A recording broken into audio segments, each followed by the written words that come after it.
When the last polar bear swam to the coast of Greenland, this species' centuries-long domination of the Arctic Ocean came to an end. But there seems to be nothing to worry about.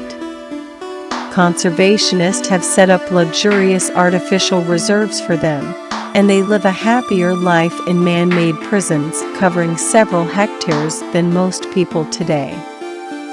However, humans who outside the nature reserve are not so lucky. The increasingly prominent global climate change is now not only a nightmare for island countries, but also the political, military, and trade conflicts between continental countries are more serious because of the major changes in coastline.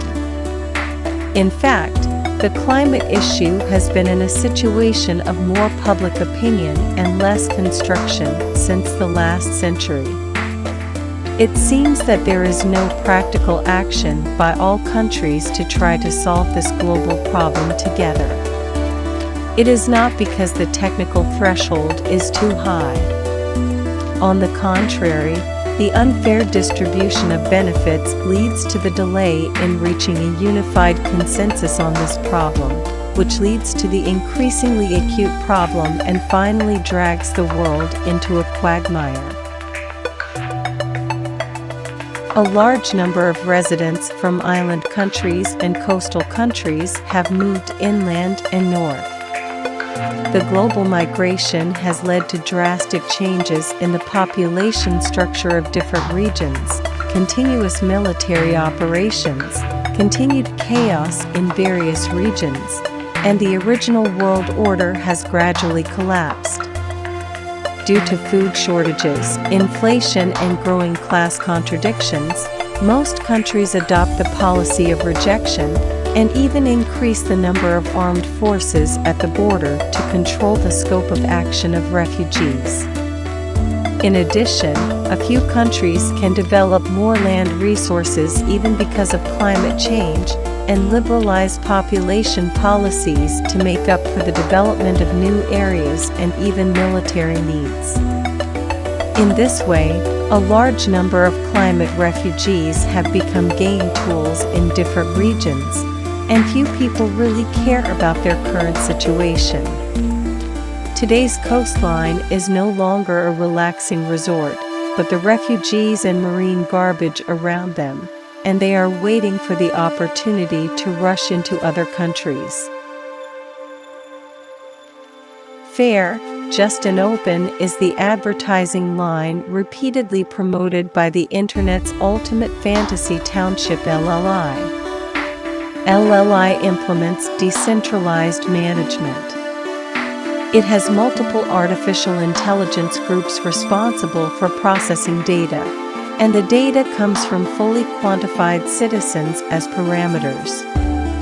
AI itself does not make any decisions, it only optimizes the relationship between urban development and people's livelihood. Cities rely on data and algorithms to integrate, optimize, and evolve urban systems, fully sustainable operation and development, and never produce residual value. The designer of the city is Infinity, the largest multinational internet company around the world. This is a huge capital that permeates all walks of life and countries. Relying on huge databases and excellent algorithms, its business model and technical support are constantly optimized and evolve, forming an immortal and invincible business empire. Years of data accumulation has also formed a complete closed-loop system of social operation mechanism. Now, Infinity claims to establish a new set of urban operation rules to bring subversive solutions to the humanitarian crisis caused by accelerating global warming. That is to build an ultimate social sample that is super perfect and infinitely optimized by the algorithm. What is a perfect metropolis optimized by research? Just as logistics companies use hundreds of algorithms to form a perfect transportation system, couriers are materialized into mechanical and flexible legs in advertisements, and the brain controlling both legs is replaced by this precisely designed rule. Can we also create a set of algorithms, entrust all power to rules between happiness and freedom, and live an efficient and happy life dominated by algorithms? This is a completely parameterized society, which has quantified not only the distance to work today, but also his feelings with her. Joy, surprise, anger, sadness, and sensibility are being disintegrated into rational and accurate numbers by algorithms. The right to privacy belongs to the morality of the old world. Every citizen, like the NPC in the online game, accepts the changing labor, residence, and partner all the time. According to the physiological state of the citizens, the distribution of time will match with all their physical and psychological state of study. The city is unified and socialized to raise children and liberate the female labor force. There is no family and no local interest body. Through the parameterized body and the optimal solution of the algorithm, everyone will eventually be equal, and the score will become the only currency. For AI, if 50% are in love, then 49.9% are not in love? Programmers training algorithms can't provide such accurate samples, but we still respect the suggestions given by algorithms.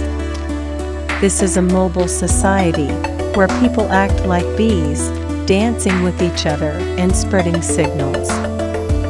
During the commuting time at work, you can easily send Mr. A's package to Area B and pick up Miss C to become today's working partner.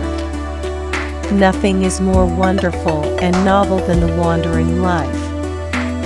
You expect the algorithm to arrange a rich life for you without worrying about living.